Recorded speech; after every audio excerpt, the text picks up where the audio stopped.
नमस्कार. मी अरविंद विठ्ठल कुलकर्णी. अधोरेखितचा आजचा विषय आहे उद्धव ठाकरे आणि कृष्णाजी भास्कर. मित्रहो, विधानसभेच्या निवडणुकांचे वेध लागलेले आहेत आणि ब्राह्मणेतर वाद पुन्हा एकदा जोरदारपणे खेळवला जाणार आहे. उद्धव ठाकरे यांच्यावर टीका केली. किती टीका देवेंद्र फडणवीस यांच्या सांगण्यावरून किंवा त्यांच्या वतीनं केली जात आहे असं सांगितलं जातं. आणि देवेंद्र फडणवीसांना उद्धव ठाकरेंवर टीका करण्याचा काही अधिकार नाही, कारण देवेंद्र फडणवीस हे ब्राह्मण आहेत आणि एका ब्राह्मणानं पूर्वी शिवाजी महाराजांवर हात उगारलेला आहे. त्यामुळे ब्राह्मण जमात ही नालायकच आहे एकंदरीत, अशा पद्धतीची मांडणी केली जाते आणि अत्यंत चुकीच्या पद्धतीनं, घाणेरड्या पद्धतीनं हा वाद खेळवला जातो. तेव्हा एकदा त्याचा सोक्षमोक्ष आपण लावूया असं मला वाटतं. कृष्णाजी भास्कर कुलकर्णी हा अफजल खानाचा वकील होता. अफजल खानाच्या सैन्यातला, अफजल खानाच्या परिवारातला एक सन्माननीय सदस्य होता आणि तो शिवाजी महाराजांना अफजल खान भेटायला आला तेव्हा अफजल खानाबरोबर प्रतापगडावर तो आलेला होता आणि प्रत्यक्ष या दोघांची झुंज झाली. त्यावेळेला तो बाजूला होता आणि त्यांनी अफजल खानाच्या वतीनं अफजल खानाची बाजू घेऊन एक तलवारीचा वार शिवाजी महाराजांवर उगारलेला होता. त्याला शिवाजी महाराजांनी ब्राह्मण आहे म्हणून क्षमा करणार नाही असं म्हणून त्याचा वार परतवून लावला होता आणि त्याला जी काही शिक्षा द्यायची ती दिली होती. ही वस्तुस्थिती आहे. आता याच्या पुढच्या अवस्था काय आहेत ते पाहू. हा जो अफजल खान वधाचा अध्याय मराठ्यांच्या आणि भारताच्या इतिहासात घडलेला आहे, तो मुसलमानांना आवडत नाही, ते दुखावले जातात म्हणून शाळांमधून आणि महाविद्यालयातून शिकवला जाऊ नये असा आदेश मुंबई राज्य असताना काँग्रेसचं सरकार मुंबईत होतं आणि त्या सरकारनं काढला होता. तेव्हा त्यावेळचे सर्व लहान थोर इतिहासकार रस्त्यावर उतरले होते. त्यांनी मोर्चा काढला होता, त्यांनी घोषणा दिल्या होत्या आणि इतिहास जसा घडलाय तसा सांगितला पाहिजे, त्याच्यावर बंदी आणता कामा नये अशी त्यांनी मागणी केली होती. याचा अर्थ काय होतो? कृष्णाजी भास्कर हा ब्राह्मण आहे, त्यांनी शिवाजी महाराजांवर वार केला हे सांगू नका असं इतिहासकार म्हणत नाहीत. आणि या इतिहासकारांमध्ये बहुतेक किंवा पुष्कळ मोठ्या संख्येनं ब्राह्मणच आहेत, पण ते आमचं हे सांगू नका कृष्णाजी भास्करचं असं म्हणत नाही आहेत. असं कोण म्हणते? काँग्रेस सरकार म्हणते की अफजल खान वध हा धडा गाळूनच टाकूया आपण, कारण मुसलमान दुखावले जातात. तेव्हा कृष्णाजी भास्करची बाजू घेतली, कृष्णाजी भास्करचं समर्थन केलं, असं एक उदाहरण या उद्धव ठाकरे यांच्या माणसांनी दाखवलं पाहिजे की कृष्णाजी भास्करनी वार केला पण तो वार चुकीचा आहे, त्याला शिक्षा झाली पाहिजे, अशीच ब्राह्मणांची भूमिका आहे ना. ब्राह्मणांनी कृष्णाजी भास्करचं समर्थन कधीही केलेलं नाही, हे लक्षात घ्या. उलट मुसलमानांना नको आहे म्हणून हा धडा शिकवू नये अशी काँग्रेसची भूमिका आहे. त्या काँग्रेसचं समर्थन आज उद्धव ठाकरे करतायत आणि ते कृष्णाजी भास्कर ब्राह्मण असल्यामुळे देवेंद्र फडणवीसांना उद्धव ठाकरेंवर टीका करण्याचा अधिकार नाही अशी चुकीची भूमिका घेत आहेत. देवेंद्र फडणवीस यांनी कृष्णाजी भास्कर यांचं समर्थन कधी केलेलं नाही. देवेंद्र फडणवीस स्वतः ते ज्या पक्षातून आले त्या पक्षाची जी मातृसंस्था आहे त्या सगळ्यांना शिवाजी महाराजांविषयी प्रचंड आदर आहे, तो राष्ट्रीय आदर्श पुरुष आहे, ते महाराष्ट्राचं प्रेरणास्थान, आराध्य दैवत आहे, अशीच देवेंद्र फडणवीस यांची भूमिका आहे. आता एकंदर ब्राह्मण समाज जो आहे त्यांची शिवाजी महाराजांविषयी काय भूमिका आहे पटकन एकदा सांगून टाकतो, म्हणजे पुन्हा पुन्हा त्या विषयावर वाद नको. पूर्वी जेवताना ब्राह्मण आपोषणी घ्यायचे, आपल्या पूर्वजांचं स्मरण करून उजव्या हातामध्ये पाणी घेऊन ते प्यायचं, आचमन करायचं. तर राजवाडे, इतिहासकार राजवाडे पहिली आपोषणी शिवाजी महाराजांच्या नावाने करत असत. आपले जे पूर्वज आहेत बायोलॉजिकल, त्यांचं नाव घ्यायचं असतं, पण राजवाडे शिवाजी महाराज, कारण शिवाजी महाराज हे आपल्या सगळ्यांचे अविस्मरणीय असे पूर्वज आहेत, प्रातस्मरणीय असे पूर्वज आहेत. ही ब्राह्मणांची भूमिका आहे. लोकमान्य टिळकांनी 2 उत्सव सुरू केले, देशभक्तीची भावना चितवण्यासाठी, राष्ट्रीय भावना चितवण्यासाठी आणि ब्रिटिशांच्या विरुद्ध लढण्याला स्फूर्ती मिळावी म्हणून. एक गणपती उत्सव, गणेशोत्सव आणि दुसरा शिवजयंती उत्सव. प्रत्यक्ष रायगडावर जाऊन शिवाजी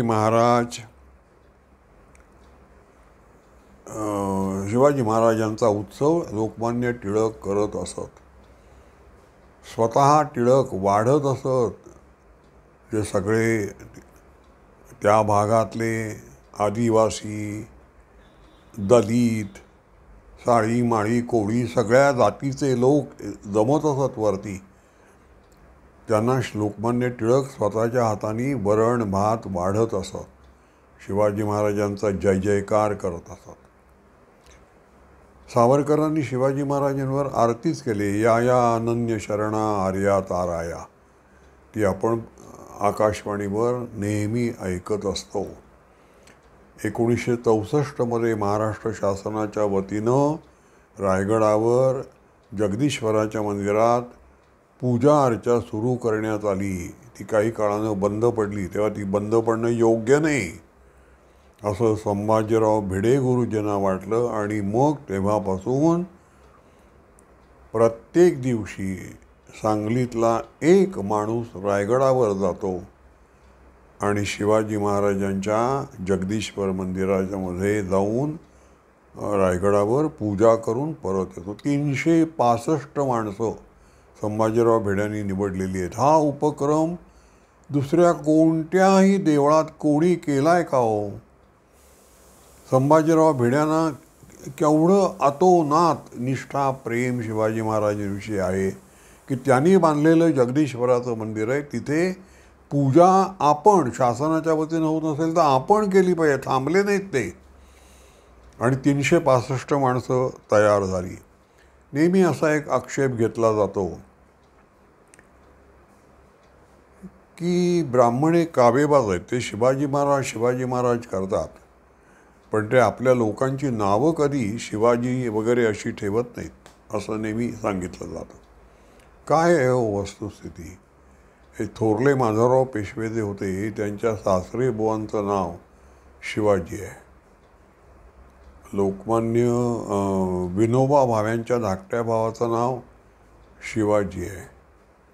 मी मंत्रालय वार्ताहर होतो तेव्हा तिथे प्रसिद्धी खात्यामध्ये शिवाजीराव कुलकर्णी नावाचे उपसंपादक होते आणि खूप चांगलं त्यांचं इंग्रजी होतं.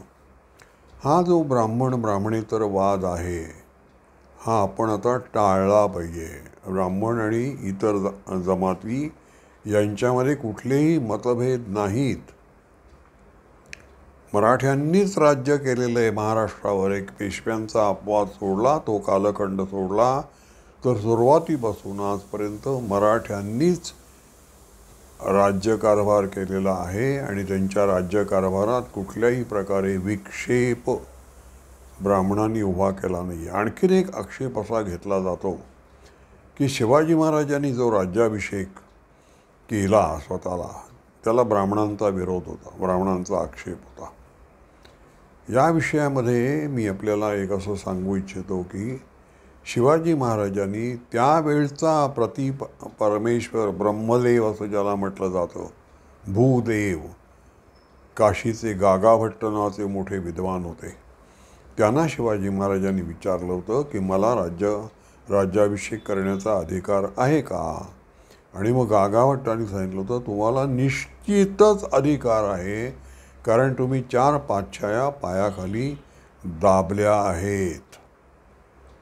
आता गागाभट्ट कोण आहेत? शिवाजी महाराजांच्या राज्याभिषेकाला ज्यांनी विरोध केला ते ब्राह्मण, म्हणजे आपण असं धरून चालू की तालुका पातळीवरची किंवा जिल्हा पातळीवरची न्यायालय त्यांनी काहीतरी एक निर्णय दिला असेल. पण गागाभट्ट हा त्यावेळेचं सर्वोच्च न्यायालय आहे.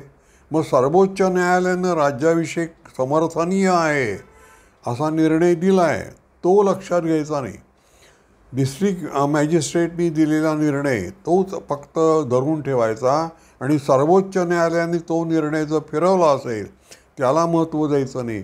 असं चालतं का कुठे? मग शिवाजी महाराजांचं ब्राह्मणांनी विरोध केला होता असं जे म्हणतात त्यांना हे माहीत नाही की अफजल खानाच्या सैन्यामध्ये